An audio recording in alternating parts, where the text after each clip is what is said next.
Super మార్కెట్లకి వెళదామా? చిల్లర చిచ్చు ఒక విశ్లేషణ.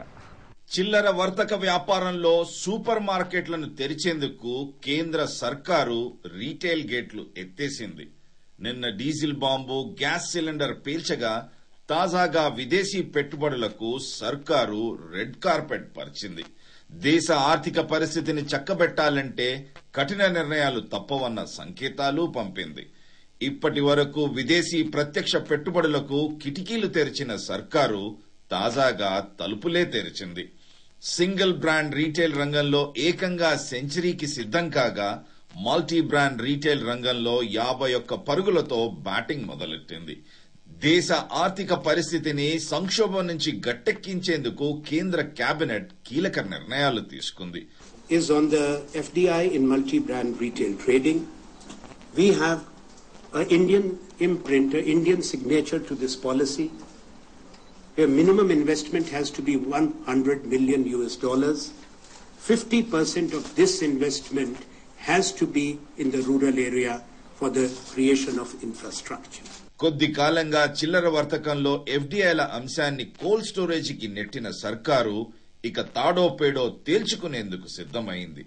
రీటైల్ రంగంలో విదేశీ పెట్టుబడులతో పాటు పౌర విమానయాన విభాగంలోనూ విదేశీ ప్రత్యక్ష పెట్టుబడులకు కేంద్ర ఆర్థిక వ్యవహారాల మంత్రివర్గం గ్రీన్ సిగ్నల్ ఇచ్చింది. సర్కారు నిర్ణయంపై విపక్షాలు కన్నెర్ర చేస్తున్నాయి. ఎఫ్డీఐలను ఎక్కువ శాతంలో అనుమతించడంపై విమర్శలకు దిగాయి. ఏకంగా బెంగాల్ దీది మమతా బెనర్జీ కేంద్ర నిర్ణయంపై అగ్గిమీద గుగ్గిలమవుతోంది. 72 గంటల్లో సర్కారు నిర్ణయంలో మార్పు రాకపోతే ఇక యూపీఏకు రామ్ రామ్ చెబుతామని రంకెలేస్తోంది. ఎఫ్డీఐలపై తాజా సర్కారు నిర్ణయం విపక్షాలకు మరో ఆయుధం దొరికినట్లయింది. ఆర్థిక పరిస్థితులను మెరుగుపరిచేందుకే, జాతి ప్రయోజనాలను కాపాడేందుకే కఠిన నిర్ణయాలు తీసుకోవాల్సి వచ్చిందని సర్కారు చెప్పుకొచ్చింది. ఆర్థిక సమస్యల అడ్డు తొలగించి దేశాన్ని అభివృద్ధిలో నడపాలంటే కఠిన నిర్ణయాలు తీసుకోవాల్సిన అవసరం లేదా?